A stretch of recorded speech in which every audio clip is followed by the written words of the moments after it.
শিউলিদের পাশে দাঁড়ালেন প্রধান রফিউল্লাহ সর্দার। উত্তর 24 পরগনার জেলা জুড়ে শিউলির দেখা মিলছে কম। খেজুর গাছগুলো সারিবদ্ধভাবে দীর্ঘদিন ধরে জঞ্জালের মধ্য দিয়ে পড়ে থাকতে দেখা যায়।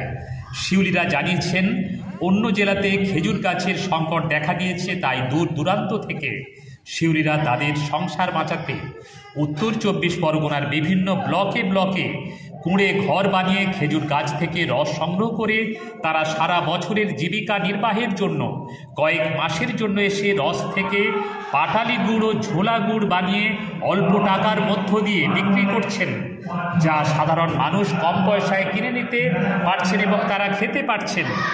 সেই চিত্র দেখা গেল উত্তর 24 পরগনার কোটরা অঞ্চলের বিভিন্ন জায়গায়।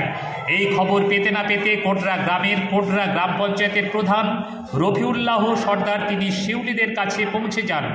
তাদের খোঁজ খবর নিতে, কেমন করে রস সংগ্রহ করতে পারছেন তারা, তাদের সাথে একাধিক আলোচনা করেন এবং তাদেরকে উৎসাহ প্রদানের জন্য নিজের হাতে করে হাতা দিয়ে খেজুর গাছের রস জাল দিচ্ছেন এবং গুড়ে পরিণত করার জন্য তাই শিউলিদেরকে উৎসাহ প্রদান করেন এইভাবে। তার পাশাপাশি তিনি আশ্বাস দেন শিউলিদের। প্রধান এবং শিউলিরা কি জানালেন, চোখ রাখুন শাসন বাংলা টিভির পর্দায়। ব্যুরো রিপোর্ট, শাসন বাংলা টিভি। এখানে এসেছি, কিন্তু আমার শ্বশুর অনেক দিন থেকে 26-27 বছর এই বাগনান হাওড়া জেলাতে করে, আমরাও সেখানে করেছিলাম। আর এই সামনে 2 বছর এই পানশিলেতে এসেছি, বারাসাত পানশিলেতে স্বামী স্ত্রী এখানে থাকি, এই গুড়ের ব্যবসা করতে এসেছি। আবার ব্যবসা শেষ হয়ে গেলে দেশে ফিরবেন? হ্যাঁ, ব্যবসা শেষ হয়ে গেলে। আপনারা কোথা থেকে এসেছেন? আমরা পূর্ব মেদিনীপুর খেজুরি থেকে এসেছি। আপনার নাম? আমার নাম রীতা পাত্র।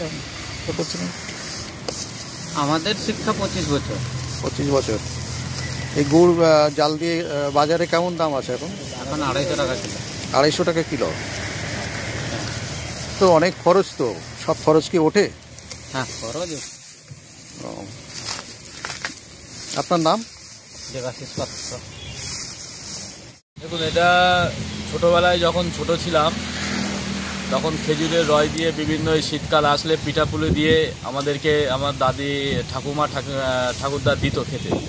সেটা বাড়ার সঙ্গে সঙ্গে, বছর গড়িয়ে যাওয়ার সঙ্গে সঙ্গে সেই ঐতিহ্য বাংলা থেকে, গ্রাম বাংলা থেকে প্রায় হারিয়ে গিয়েছে।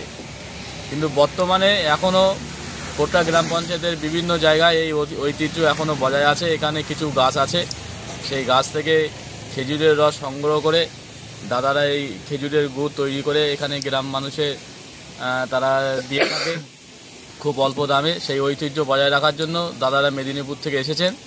আমরা এখানে সব রকম তাদের জায়গা দিয়ে থাকার ব্যবস্থা করে দিয়েছি এবং সব রকম সহযোগিতা তাদের করছি এই ঐতিহ্যকে বাঁচিয়ে রাখার জন্য। কতগুলো মানুষ এরকম গুড়ের ব্যবসার জন্য এখানে এসছে? এখানে মেদিনীপুর থেকে আপনার পানশিলাতে আছে, ফলদিতে আছে, ওদিকে নিমদারিয়ার ছোটতলাতে আছে, পুটুরিয়ার কাছাকাছি আমাদের ওখানে আছে। 3-4 জায়গায় এরকম ক্যাম্প করে তারা এই রস সংগ্রহ করে গুড়ের এই ব্যবসা করছে। কত বছর ধরে এরা আসছে এখানে?